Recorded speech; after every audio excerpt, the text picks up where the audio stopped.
en un municipio. Yo mismo he tenido que ser abogado de juntas de vecinos, una vez en el reparto ellos, que cuando mudaron el ACNUR, eso era un problema grandísimo, eso lleno de haitianos, de gente que quiere beneficiarse de esos tratamientos humanitarios. Entonces, ¿qué pasa? Como se les acaba la justificación de su existencia, claro, pues si no hay problema, ¿para qué tú estás? Que tú vas a hacer la solución de un problema que no existe, te quedas sin empleo. Entonces, ellos hacen el paso hacia otros temas que ellos intentan confundir. El tema, por ejemplo, de la apatridia. Ajá. Sí. Que también es una gran estafa. ¿Por qué? La apatridia. Eso bien ahí, que eso quede bien grabadito ahí. La apatridia es también una figura jurídica. Sí, es una figura jurídica de derecho internacional público.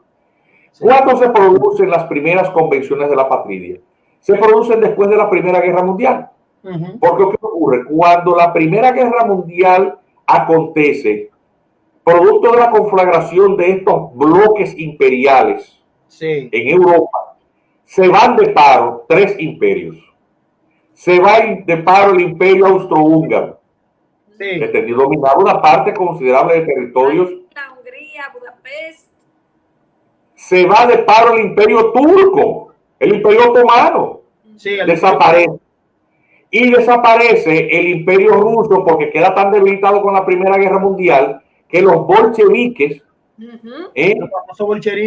que son mandados para Rusia por los alemanes para debilitar a sus adversarios rusos. Es decir, tanto León Trotsky como Lenin son mandados por la inteligencia alemana a Rusia para conspirar, porque el movimiento comunista no estaba establecido en Rusia, estaba establecido en Alemania y en Inglaterra. Sí. De hecho, Carlos Barr escribe El Capital viviendo en Inglaterra. Sí.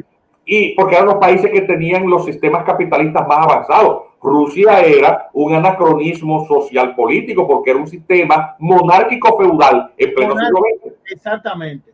Con una gran diferencia social entre una nobleza rancia y una enorme masa rural de campesinos en situación de servidumbre, le llamaban los mujiks. Entonces ahí es donde se dan las condiciones de esa lucha de clases, de la mano de estos agitadores profesionales, gente muy inteligente, estrategas, organizadores de masas, que son León Trotsky y Lenin, Vladimir Ulyanov. Claro. Ahora, León Trotsky era uno de los intelectuales. Sí, era gente muy inteligente. Entonces, ¿qué ocurre? Que cuando ocurren estas conflagraciones y se desmembran estos imperios, hay una reconfiguración del orden mundial. Y se recuerda lo que estábamos hablando de qué súbdito o vasallo de cuál monarca o estado tú eres. Al desaparecer esos imperios, muchísimos territorios quedan en manos de otras figuras, de otros nuevos estados nuevos, en donde el gobernante y el gobierno tenía de buenas a primera una población con la que no tenía sintonía de tipo cultural, político. Y entonces, para evitar esa situación extrema de negación absoluta de derechos, en donde esta gente se quedaba sin un monarca que los protegiese, porque si tú no tienes un monarca o un gobernante que te proteja, eso es como una bandada de pollos sin dueño, que cualquiera puede ir a descabezarlo y ser objeto de abusos y de despojos. Entonces, para evitar eso, es que se establecen reglas muy claras de cuáles son las reglas para evitar la apatridia. Porque la apatridia es una situación rarísima. Es una situación en donde una persona no es súbdita de ningún estado. Situación hipotética. Como limbo, vamos a suponer. Está en un limbo migratorio. No, es otra cosa. No. Obviamente. Pero mi estimada, voy a poner un ejemplo extremo, metafórico, para que entiendas tú, Ariel y todo el público. Sí. Vamos a suponer, un caso casi imposible, pero vamos a ponerlo hipotéticamente, que en la isla de Santo Domingo, ahí donde está el Pico Duarte, de buenas a primeras, explote un volcán. Volcán de dimensiones colosales. Sí. Como la isla de Santorini, que está en el Mediterráneo. Y que hace miles de años explotó y lo que quedó no quedó nada. De hecho, la civilización minoica se extingue ahí. Y enterados de que hay en ciernes porque los vulcanólogos se lo han dicho a los dominicanos, miren, ahí hay una situación geológica que cuando eso explote, ahí no va a quedar nada de esa isla, ahí no se salva nadie. Entonces un grupo de dominicanos se montan en yola, mira que nos gusta mucho la yola, y salimos al mar. Y estando el mar afuera, explotó la isla de Santo Domingo. Se acabó la República Dominicana. Ya te entendí. No hay ni territorio, ni gobierno, nada. Exacto. Ok. ¿Qué somos nosotros? Ahí está. Ahí está, patriados. Estos son los apátridas. No tienen patria. Pero ellos no están apatriados, ellos tienen un país, tienen constitución. Pero en el caso que estoy diciendo, hipotético, no hay República Dominicana, no hay país, no hay gobierno, no hay constitución. Ya desapareció. Claro. Sí. Entonces, esa es la situación extrema que prevén las reglas para disminuir los casos de apatría, que es así como se llama. Pero ¿y cómo pueden tomar ese elemento como una base para hacer un chantaje público? Diciendo que miles de cientos de ciudadanos de aquel lado están apatriados. Porque no existe una relación que explique obviamente lo que tú estás diciendo. Y dentro de eso, doctor, también quiero que edifique al público. Ahora porque le vamos a sacar el jugo aquí, ya diría yo, literalmente. Yo quiero que también usted edifique al público con qué es la OPMICA, que el público tiene que saber qué es. Sí, vamos para allá. Pero ya usted entendió la diferencia entre un refugiado y una apátrida. Usted se da cuenta que son un disparate. Es decir, todo eso carece de sentido. ¿Por qué esa gente que trabaja para esos organismos internacionales que manejan millones de dólares no se atreven a debatir esto que estamos diciendo? ¿Por qué, por ejemplo, cuando llegamos Cristina o yo a cualquiera, no nos quieren ver ni en pintura? Porque cuando uno explica eso, la gente se da cuenta de la farsa, de la estafa, del engaño que son estos discursos pseudo humanitarios, porque se basan en el planteamiento de premisas falsas y que conducen a sofismas, a mentiras. El tercer elemento que ellos agregan ahí es el de la indocumentación. Es decir, ¿qué es un indocumentado? Como su nombre lo indica, indocumentado es una persona que carece de documentos. Claro. Bien, es decir, si tú no sacaste tu cédula cuando cumpliste tus 16 años, tu cédula de menor, y tu carnet con tu registro electoral, cédula de identidad electoral, a los 18, Yadira, tú pasas a ser una persona que no tiene cédula. Claro. Si cuando tú naciste, tu padre o tu madre tampoco te declararon, eso no significa que tú no tienes ni papá ni mamá, significa que tú no tienes ni acta de nacimiento ni cédula. ¿Significa eso que tú no tienes papá ni mamá? No, tú tienes tu papá y tu mamá, pero no has establecido ese vínculo de obligación documentalmente. Una constitución y un derecho civil. Sí. Correcto. Del mismo modo, todos los vínculos jurídicos que la persona, su existencia jurídica que se establece documentalmente, obviamente se limitan. ¿Tú dejas de ser dominicana? No, tú sigues siendo dominicana. Claro, ¿por qué? Porque tú tienes... Pero tú lo que careces de documento.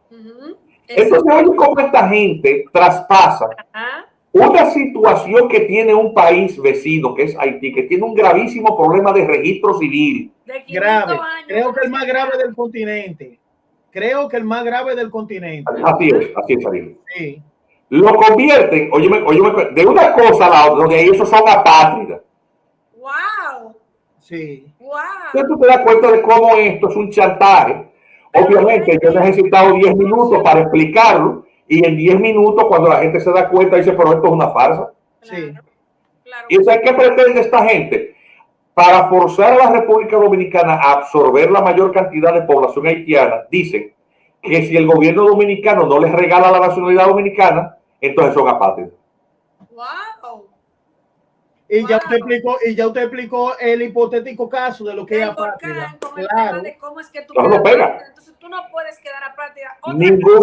Ningún hijo de dominicano, ni ningún hijo de haitiano es apátrida. Pero ¿por qué?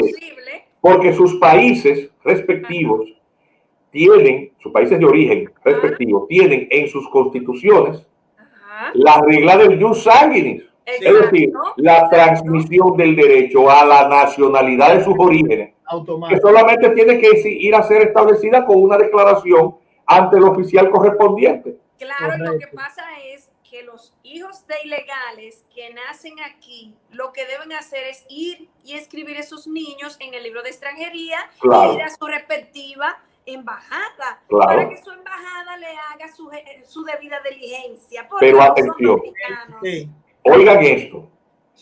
El libro de extranjería, porque atención, también hay otro tema que es importante también tenerlo claro, el tema de los derechos del niño. Hay una convención internacional que se están colando con ese tema en las escuelas y están dejando a los dominicanos fuera. ¿Cómo funciona ese otro sofisma? Porque estamos desmontando uno por uno todas estas patrañas. Estas convenciones sobre derechos del niño establecen obviamente la condición de mayor vulnerabilidad en ellos, porque al ser niños no pueden valerse por sí mismos. La condición de inmadurez, su debilidad natural hasta que alcanzan cierta edad, les hace, por lo tanto, ser más débiles. Y el derecho tradicionalmente se había limitado simplemente a establecer para su propia seguridad reglas de definición de su incapacidad jurídica, lo que le llaman la incapacidad de ejercicio. Pueden tener derecho, pero en materia civil no lo pueden ejercer sino hasta que adquieren la mayoría de edad, que en algunos países es 18 y en otros es 21 años, en nuestro 18. Fuera de eso no existía en el marco jurídico más que en el tema del derecho a los alimentos en la legislación civil tradicional y los temas del derecho sucesorio. No había muchas reglas sobre eso, sobre el derecho a la familia, el desarrollo integral, todo ese tipo de cosas, que un estatuto de reforzamiento de los derechos fundamentales para ellos que están en una condición de mayor vulnerabilidad. Entonces, se hace este instrumento nacional que se llama la Convención sobre los Derechos del Niño. Y obviamente eso establece un principio de interés superior que obliga a los estados a tener en relación con los niños mayores previsiones y mayores protecciones. Entre ellas, por ejemplo, el derecho a la existencia jurídica. Es decir, el derecho que tiene el nacido al reconocimiento de su personalidad jurídica, que solamente puede ser establecida documentalmente si lo declaran. Exactamente. Si no declaras al niño, estás violando sus derechos. Bueno, pero tú tienes una situación con los hijos de extranjeros, Ariel. ¿Cómo tú resuelves el problema?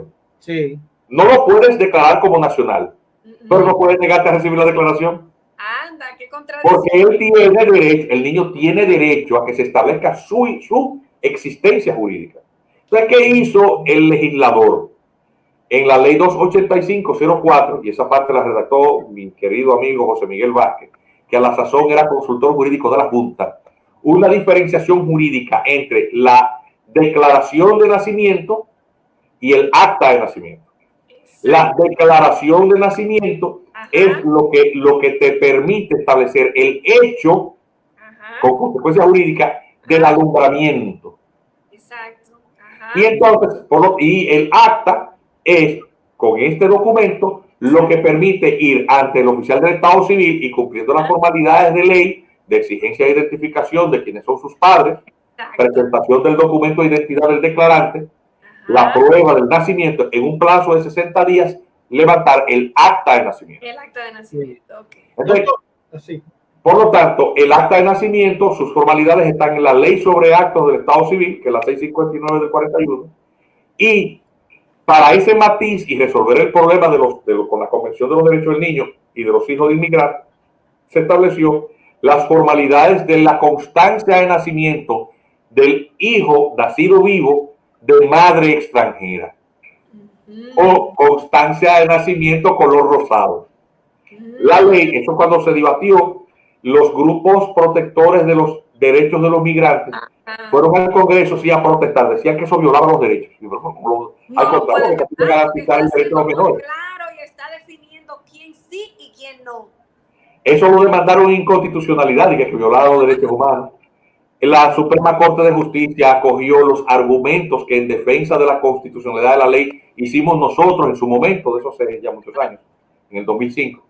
Y gran parte de esos argumentos sobre la constitucionalidad de la ley es lo que ha permitido la existencia de un derecho migratorio que soporte todos estos embates y todos estos ataques de estos sectores. Entonces, ¿qué pasa? Al hijo de extranjero que a ese alumbrado se le da un documento que tiene unas características distintas y es la prueba que se le da a la madre. Exacto. Sí. Y al declarante para poder ir ante la autoridad consular de su país a declararlo para que ese país le dé su acta. Exacto. Hay un divorcio grandísimo, oigan esto que estoy diciendo, hay un divorcio grandísimo entre lo que hace el Estado Dominicano con esos hijos de extranjeros y lo que hace la legación diplomática haitiana. Porque la Junta Central Electoral regularmente envía a la Cancillería Dominicana para que por el canal diplomático correspondiente se tramite los listados y las copias de las declaraciones de nacimiento de los hijos de extranjeras haitianas en los distintos establecimientos hospitalarios en el país, para que la Cancillería se lo tramite a su vez a la Cancillería haitiana a través de su consulado.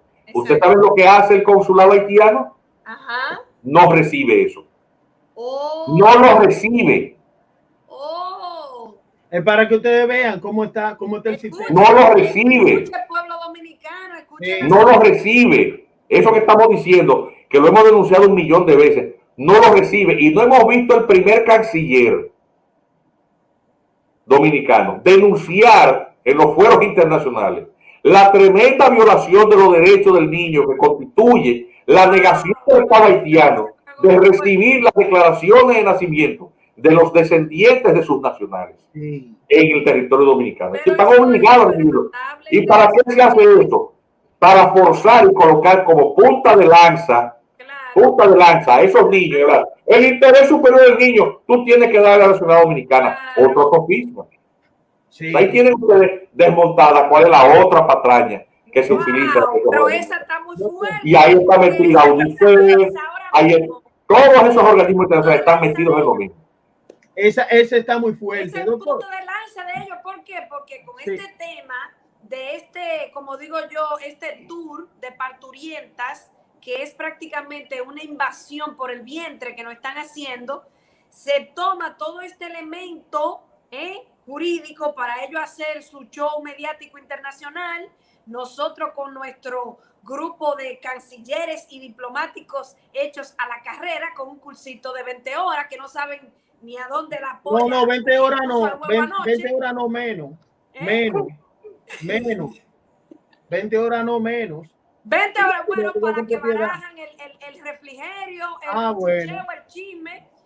Es un cursito de 20 horas de diplomacia y un diplomático al vapor, como el que hizo Danilo Antedice, que nombró 57 nuevos diplomáticos. Es una cosa espectacular lo que nosotros tenemos. Yadira, y yo quiero también preguntarle al doctor ahora para que desarrolle también, que esto es muy importante, este tema, que siempre me lo pregunto. Me va a dar una cosa, amigo. Sí. Yo no sabía, mire, doctor, usted me ha dado una ametralladora ahora mismo. Pero mira esto, oye esto, Yadira, que yo lo voy a ¿Tú quieres ver más?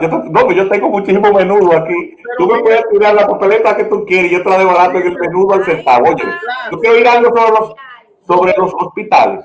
Ustedes saben quién paga y edita, que se imprime, los libros donde se asientan los partos en todos los hospitales públicos. Eso lo manda a hacer, debía hacerlo Salud Pública, ¿verdad? Sí, claro. O el Seguro Social, ¿verdad que sí? Sí. No, eso lo paga la UNICEF. ¿Por qué? Sí, que eso es una contribución al Estado Dominicano. Busca en esos libros en cuál casilla indica la nacionalidad de la parturienta. Y me he fijado en eso. Celestial, Dios mío. ¿Por qué? ¿Para qué es? Claro, y eso es un regalo envenenado. Este país lo están traicionando de una manera atroz. ¿Para qué es eso? Para que en algún momento esa parturienta, que da el nombre que ella quiere, porque no tiene ni que demostrar nada, no tiene que enseñar ningún documento de identidad. No. ¿Cómo usted se llama? María de tal. Y ya. Y ya. Lo dijo, ella se llama sí, usted entró ahí. Sí. ¿Y usted de qué nacionalidad es? Rusa. Pero usted no tiene que ponerlo. Magnífico. María de tal parió un niño de 6 libras el día 14 de marzo del año 2020. Wow. Es para que ustedes vean cómo se va, María de Tal se va, que es una haitiana. Sí.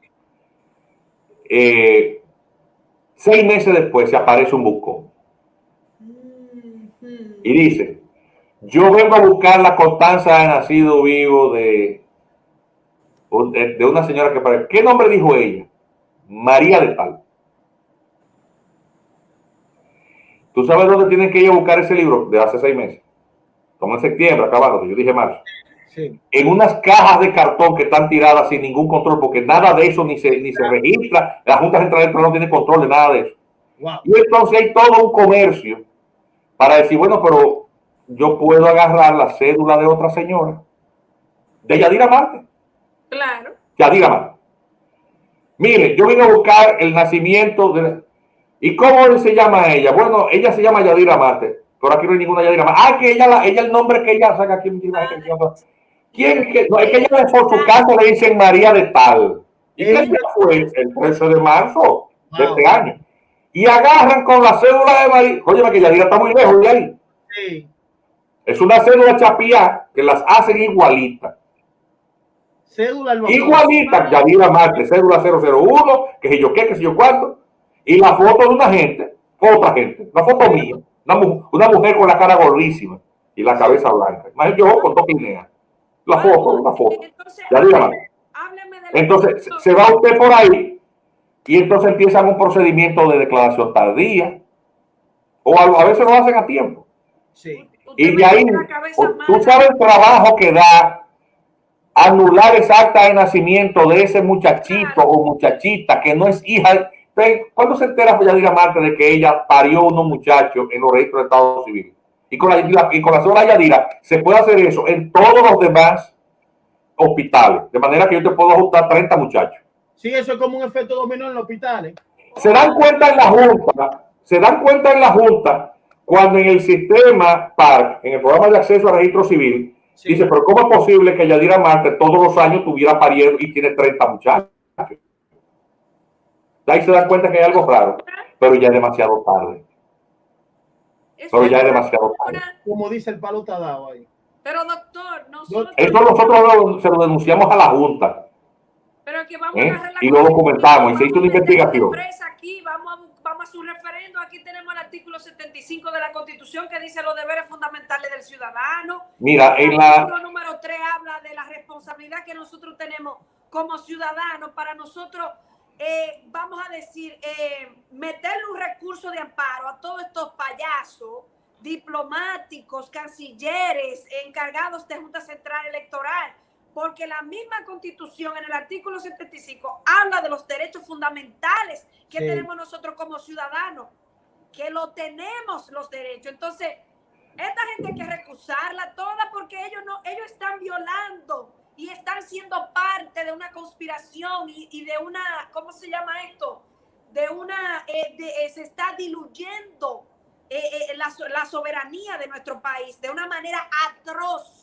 En las últimas elecciones, sí, la Junta Central Electoral informó que en el nuevo padrón de electores con el que se concurrió a las urnas para las elecciones municipales, presidenciales y congresuales, hubo 270,630 nuevos votantes, wow, con más de 25 a 30 años de edad. Es decir, que habían sacado su primera cédula con más de 25 o 30 años de edad. Significa que si sacaron su primera cédula, significa que su procedimiento de obtención de cédula fue a través del mecanismo de la declaración tardía. Sí. Wow. Aquí hay oficialías del Estado Civil que son nuevas en algunas demarcaciones, principalmente en provincias del sur, que sus libros de actas de declaraciones tardías multiplican por 100 la de declaraciones oportunas. Es decir, que por cada nacido declarado oportuno hay 90 o 100 de declaraciones tardías que se cumplen simplemente con un papelito que le da una partera y otro que le da un alcalde pedáneo o un notario y 7 testigos. Sí, ajá. Y fijan una audiencia en un tribunal de primera instancia, en un campo de eso, en donde no hay un rol de audiencia, porque cualquier pleito puede haber un juzgado de primera instancia en Asua. Y ahí toda esa brecha para ellos, inmediatamente ese muchacho se va con su declaración tardía, feliz, y eso es un dominicano. Tú dijiste ahorita al vapor, Ariel, ese no es al vapor, ese es el microondas.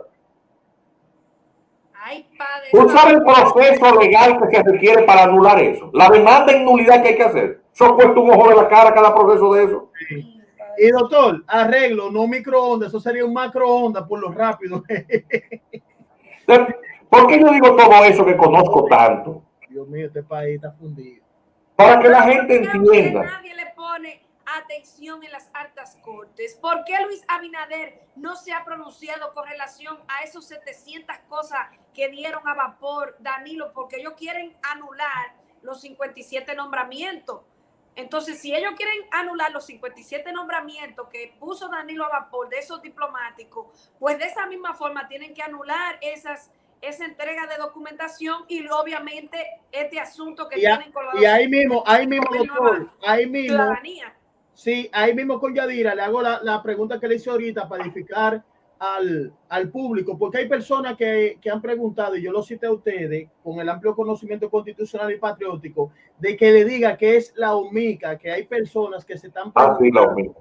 Sí. La OMICA es una ONG que es de un sociólogo con un currículum muy amplio que estudió en México, que se llama Wilfredo Lozano. Él es el dueño de esa.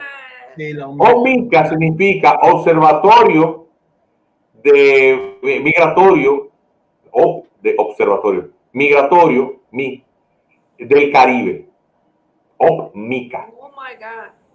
Es una ONG que dice que su finalidad, que maneja muchos recursos internacionales, donaciones de distintos programas multilaterales, sí, y de distintos gobiernos y de sectores que manejan muchos recursos. Por ejemplo, recibe fondos de Open Society. ¿De quién es Open Society? Ay, con sí. Soros. Y entonces es una entidad, por lo tanto, que tiene dentro de su plantilla de colaboradores y miembros, pues gente igualmente con un currículum académico. Entonces su finalidad es hacer estudios pseudocientíficos. Digo pseudocientíficos porque cuando tú acomodas números o estadísticas con un sesgo de tú querer demostrar ideológicamente un propósito, tú no estás haciendo ciencia, tú no estás haciendo objetivo, tú estás utilizando, tú estás falsificando un argumento, estableciendo premisas incorrectas. Entonces, para tú llegar a una conclusión predeterminada. Entonces, el OMICA, por lo tanto, ha servido como punta de lanza de estas políticas que presionan al Estado Dominicano para que absorba la mayor cantidad posible de migración haitiana. OMICA sí es el organismo, por ejemplo, que cuando el país es sometido ante la Corte Interamericana de Derechos Humanos, por el caso Benito Tideméndez, que fue el último caso que se conoció allí, en el que un grupo de haitianos decían ser dominicanos y que les habían quitado sus documentos o se les prohibía ingresar al país simplemente por el color de su piel, se lleva a, y los tremendos traumas y violaciones, que esas violaciones de derechos humanos implican y perjuicios a estas víctimas, es sometido el país, pues una de las víctimas que es llevada como para dar su testimonio, claro, y declarar, y el peritaje que se hace para explicarle a la Corte todas las consecuencias gravísimas y los terribles daños materiales y psicológicos que sufren esos dominicanos que por el color de su piel son despojados de su identidad y le eliminan el ejercicio de sus derechos. ¿Cuál es esa entidad? Pues el OMICA, con su gran bagaje intelectual y unos estudios que ellos mismos hacen, te pagan y le pagan. Sí. ¿Quién es la víctima estrella? William Medina. ¿Y quién es William Medina? Un haitiano que se llama Winnet Jan. Entonces el país recuerda eso. Sí. Pero antes de que Winnet Jan hable, que hizo un papelazo, y más papelazo aún hicieron los jueces de la Corte Interamericana de Derechos Humanos y los acusadores, y la OMICA esa. Porque eso fue expuesto de una manera vergonzosa en Estrado. Eso lo vio el país, lo vio el mundo. Una víctima perjura de cómo se falsificaron documentos y se fue a mentir. Que si esos jueces hubieran tenido 1 milímetro de seriedad, ahí mismo hubieran, óyeme, porque estamos hablando de un delito de audiencia, de una falsedad, de haberle tomado el pelo a un organismo hemisférico que está supuesto ser el garante de los derechos humanos, siendo un instrumento consciente de una conjura mentirosa, utilizando el testimonio perjuro de alguien que había hecho uso de una identidad falsa, que simulaba ser quien no era. Tanto así que cuando ¿y quiénes son sus hermanos? No se saben los nombres, de que chocolate, entonces se recuerda Cacao. Sí. Entonces el nombre de los hermanos. Y los hermanos los entrevistan y le llevan el video, porque ese video se enseñó en la corte. Ay, padre. Y después de eso, ahí porque nos condenaron con gusto. Y además, hay que condenarlo porque la constitución de ustedes viola los derechos humanos porque no dice lo que yo digo, es más, cámbienla. Y la ley de migración también. Y no reconocemos que ustedes se salen de ahí y nos mandaron a freír tusa. Porque nosotros somos, o sea, 5 individuos, unos juristas que son los jueces de esa corte, están tan por encima del bien y del mal, que se sientan en una poltrona de decidir sobre los destinos de países completos, con toda la gente adentro y gobierno. O sea, que es el colmo de la vanidad. Eso se lo dije yo a un juez de la corte en su cara una vez en una conferencia. No es una cosa. ¿Se puede yo sentarme en una poltrona y decir, por ejemplo, no, los salvadoreños no pueden decir quiénes son los salvadoreños? Soy yo sentado en esta poltrona. ¿Y a ti quién te eligió? ¿Y qué, sobre la base de qué legitimidad? Exactamente. Tú puedes decir que un país es soberano.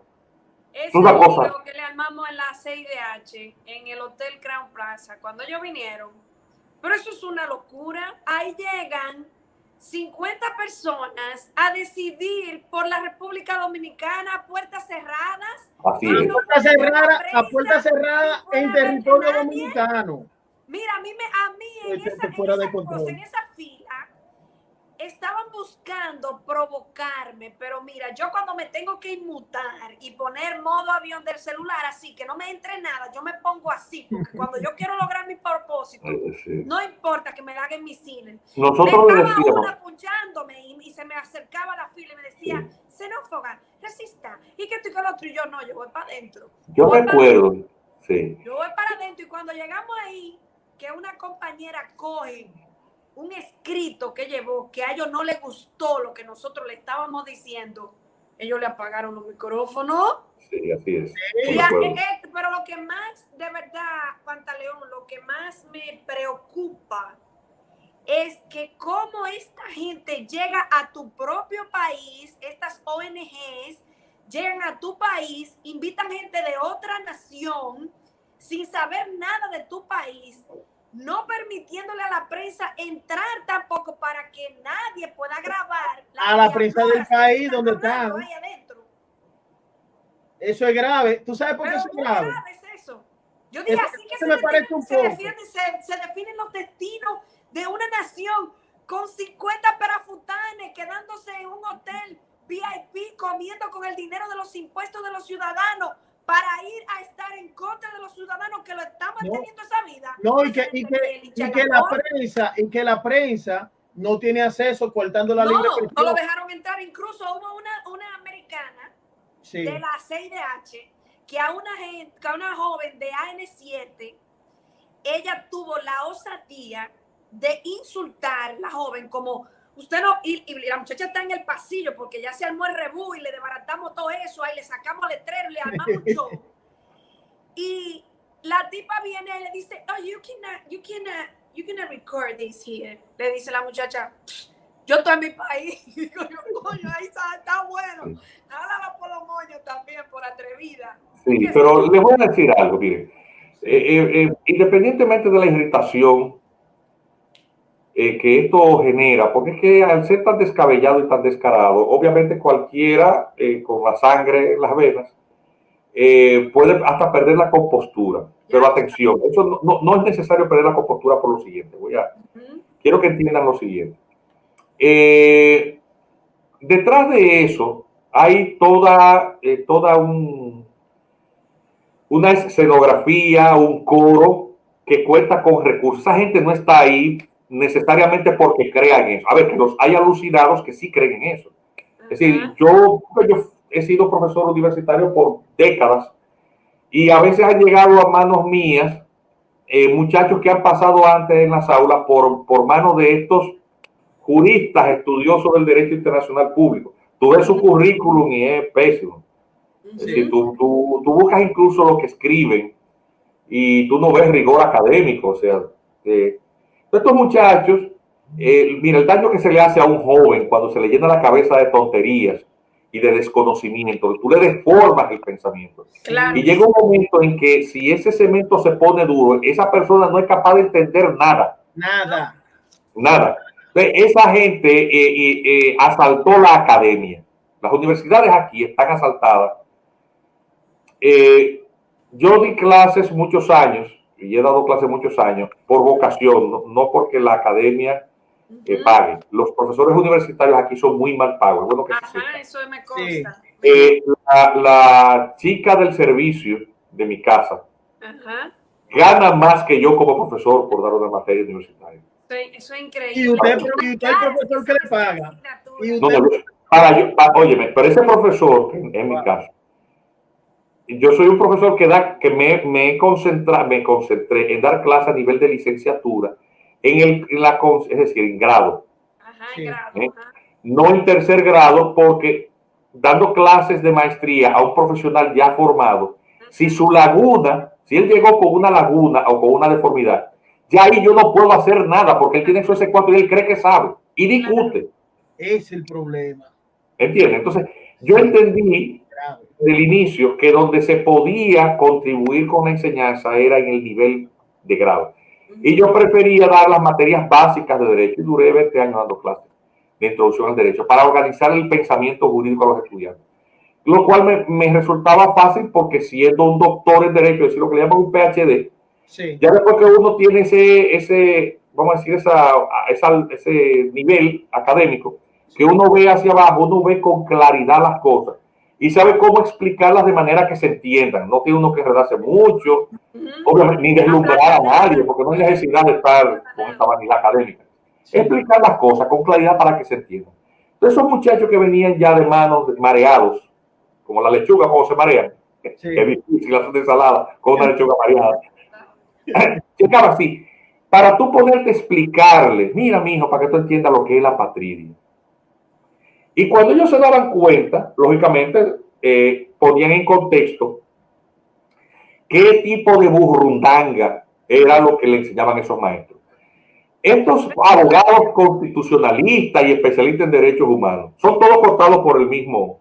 Hay uno que anda por ahí, por ejemplo, que se lo contrató la OIM una vez. Él sabe que es del que yo estoy hablando. Lo contrató la OIM para hacer el reglamento de aplicación de la ley 28504. Cuando a OIM, que es un organismo internacional, lo contrata y él le cobra $60,000 a la entidad, le dieron 30 adelante.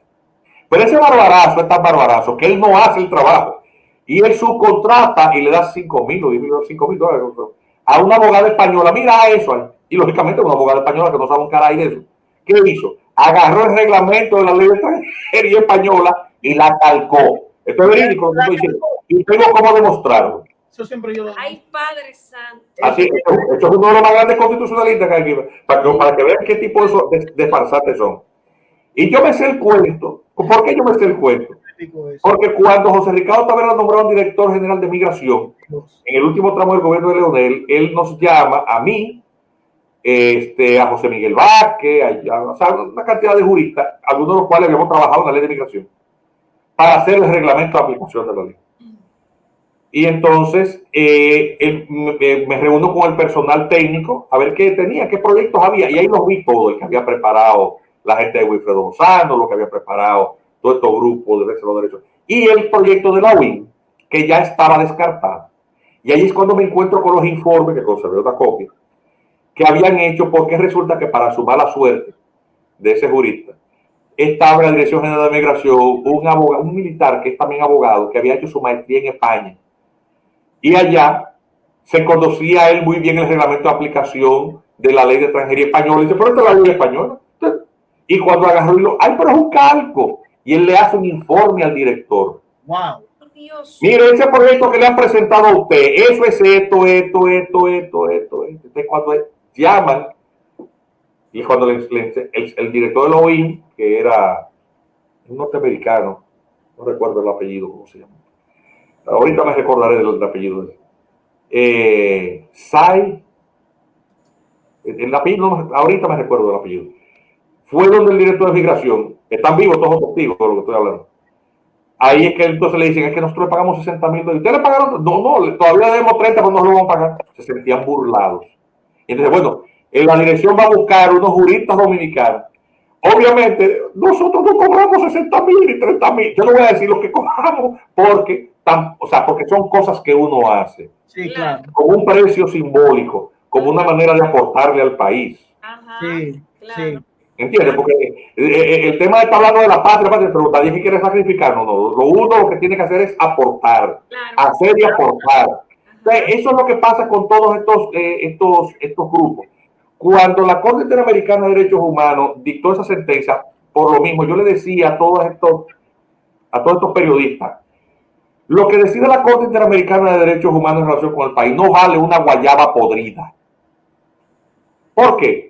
Porque no hay ningún mecanismo de coerción efectiva por el incumplimiento de una sentencia. Entonces, ellos se iban a esos canales de televisión, a los mismos programas, porque son los mismos constitucionalistas, los mismos abogados yendo a los mismos programas, que todos sabemos de lo que estamos hablando. Es un grupito, una especie como de capilla, que están ahí. Y ahora tenemos al jurista fulano de tal. Esa gente que no se atreve a debatir. No, ellos no van a debatir. No, hoy, ¿cómo? Y entonces ahí decía, los grandes perjuicios para la República Dominicana si se sale de la Corte Interamericana, los embargos, el bloqueo económico. ¿Ustedes se recuerdan de esa burrundanga que hablaban? Claro. No se recuerdan de eso. Pero yo lo decía ahí. Y yo le decía, eso no es verdad. No va a pasar nada. Va a pasar cuando tú te des cuenta de para qué sirve.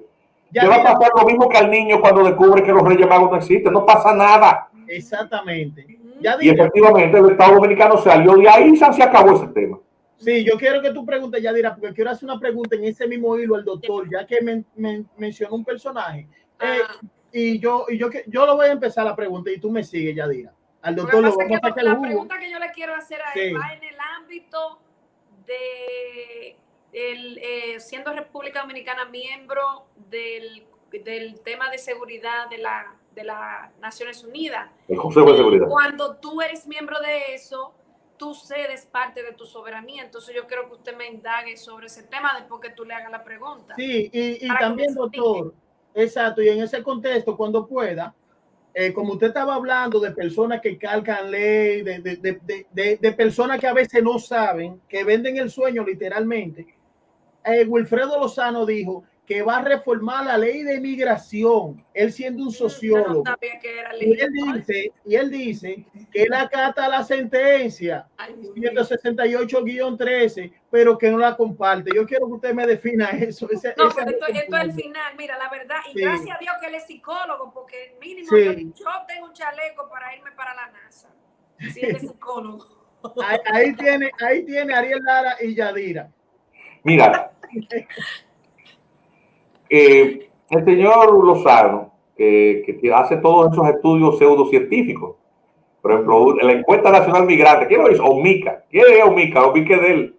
Él sella y cobra cuando va para ¿Cuál es el resultado? ¿Cuál es el resultado? O que por cada haitiano que hay aquí hay 3 dominicanos que salen fuera. Digo, bueno, pero si es verdad, si eso es cierto, y todos sabemos que aquí hay 2 millones de haitianos, pues significa que hay 6 millones de dominicanos fuera. Eso no es verdad. Porque los dominicanos sí saben cuando están fuera porque tienen cédula y votan. Exactamente. Entonces, es decir, la premisa de la que parte para tratar de minimizar la presencia en términos de percepción, porque la idea es esa, decir que aquí casi no hay haitianos. No son, obviamente, ellos respiramos, mire, usted se da cuenta cuando una persona se monta en un concho, en un Caribe Tour, estamos respirando sábila, estamos respirando cebolla. Ustedes lo saben, que ahora la gente anda con su Vaporú poniéndoselo ahí porque, mire, Esa fue la fase identificativa, que tú sientes. No, pero eso no, sí, pero ya dirá, yo voy a discrepar contigo. Eso tiene que ver con los niveles de pobreza. Mira, una vez en la Universidad Complutense de Madrid, que fue mi alma mater, en uno de esos cursos de verano que se hacen todos los años ahí en el Escorial, pues yo fui a uno de esos cursos de verano. En esos cursos de verano yo he sido incluso disertante.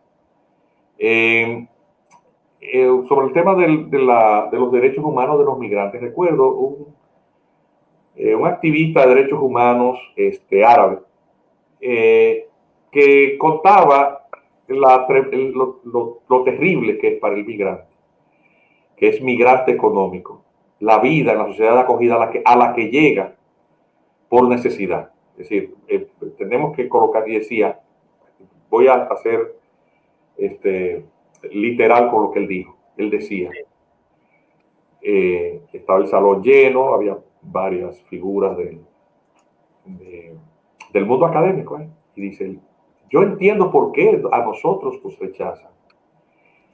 Y dice, porque olemos mal. Y lógicamente en el salón, estamos hablando de San Lorenzo del Escorial, un auditorio muy bonito que hay allí. Y dice, porque nosotros dormimos donde nos tome la noche. No tenemos un baño para ducharnos. ¿Dónde nos vamos a bañar? Donde no podemos desnudarnos, tenemos que bañarnos con todo y ropa y quedar. O sea, realmente la situación del migrante es culpa de los políticos de su país que le roban su dinero. Mueve a conmiseración.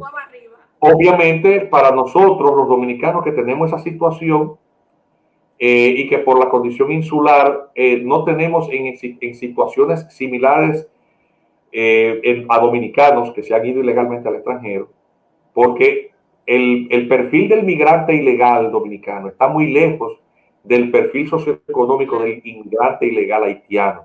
Sí. Es decir, cualquier viaje en Yola cuesta decenas de miles de pesos, y el que tiene decenas de miles de pesos no es una persona pobre en extremo.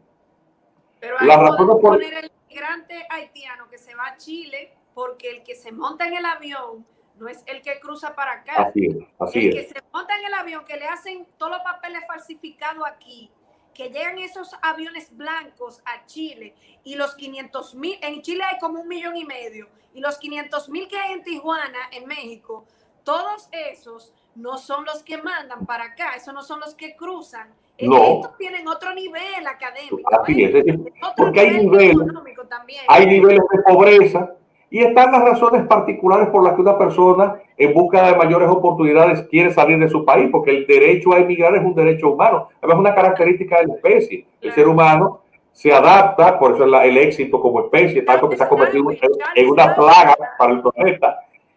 Pero lo cierto es que el nivel socioeconómico del que migra hacia la República Dominicana en la escala de pobreza es muy distinto al que puede emigrar cruzando el océano. Entonces, eso hace que obviamente las situaciones sean muy distintas, y uno tiene que, en ese sentido, aunque a uno le desagrade, por un tema de conmiseración, tiene uno que entender cuál es la situación del pueblo haitiano. Yo quiero hacer un paréntesis con esa conmiseración. Mire qué sucede, porque yo soy una persona muy observadora. Como mercadóloga, usted tiene que observar la parte social y segmentar los mercados.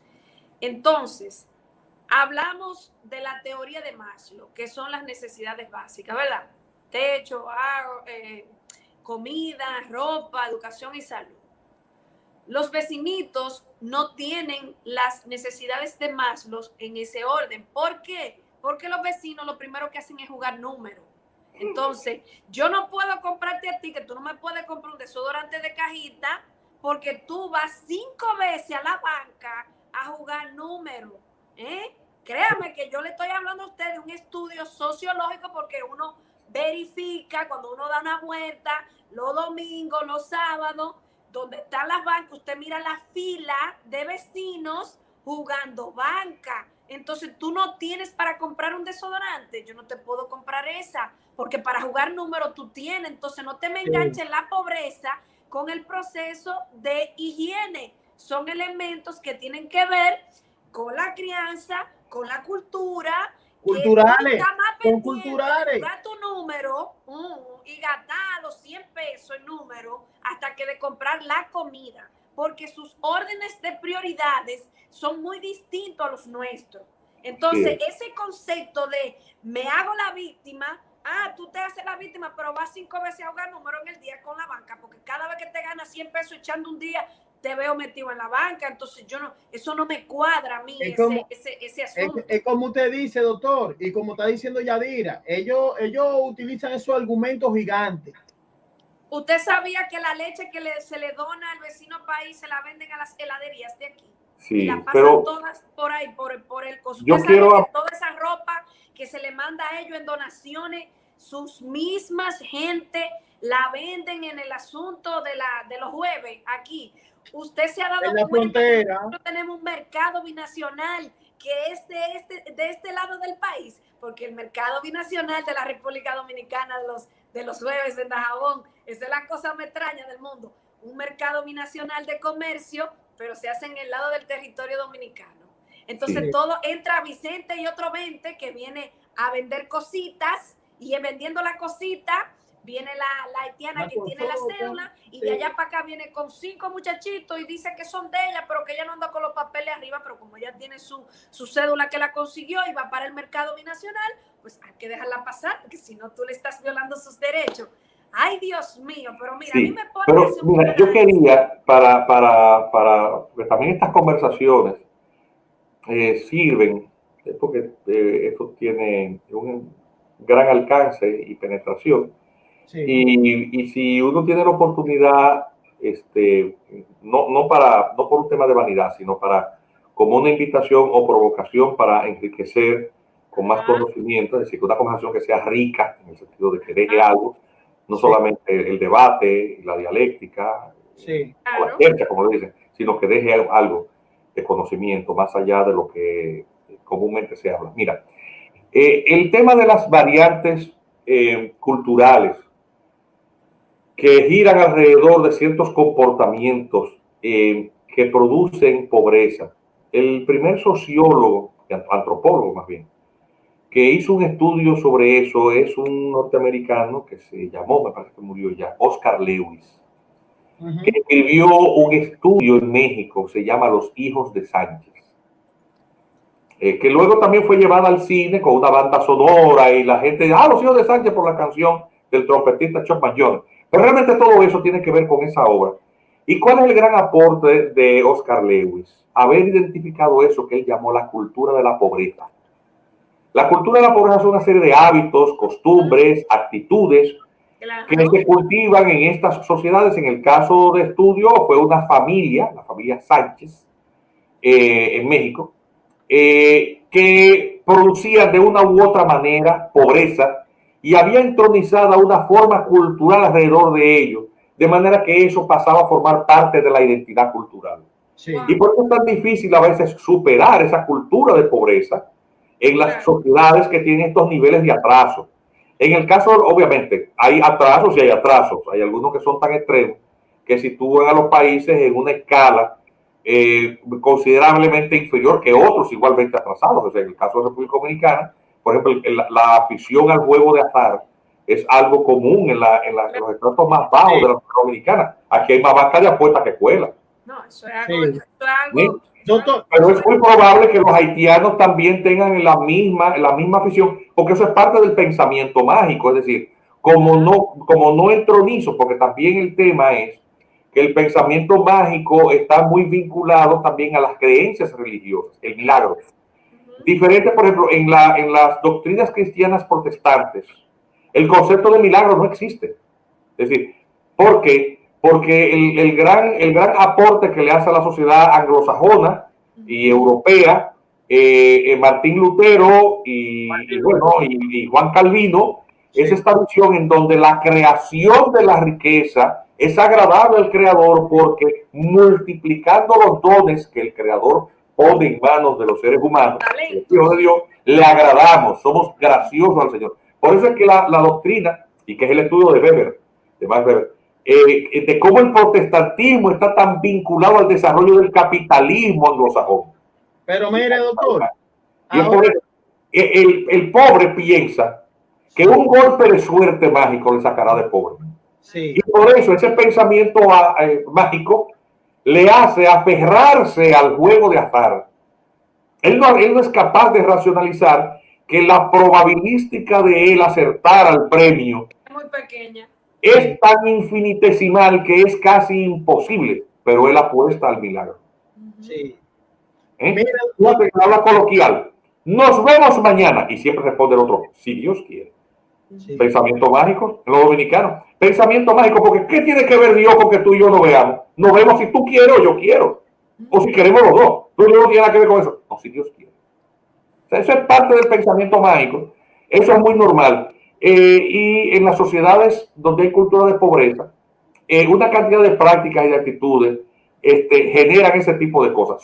Lograr superar eso a veces es casi imposible, porque eso es algo que está metido en el ADN de los pueblos.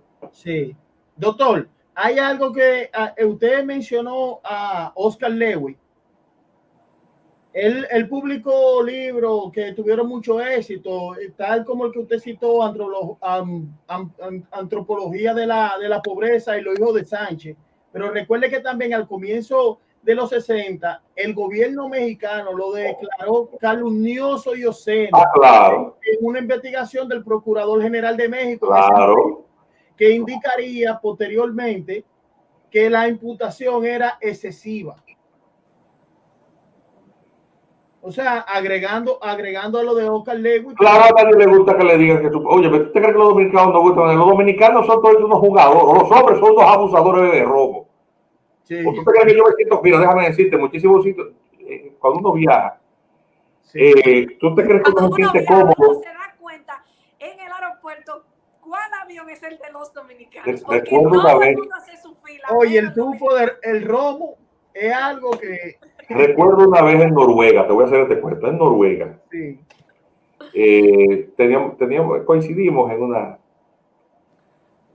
un viaje, unos señores españoles muy exquisitos, eran diseñadores de moda, gente muy exquisita, afeminados, pero gente muy, muy exquisita, y estábamos sentados en la misma mesa, al azar, y el asunto es que mi señora y yo pues estábamos conversando con dos personas, evidentemente que eran españoles, catalanes, por el apellido, el dialecto.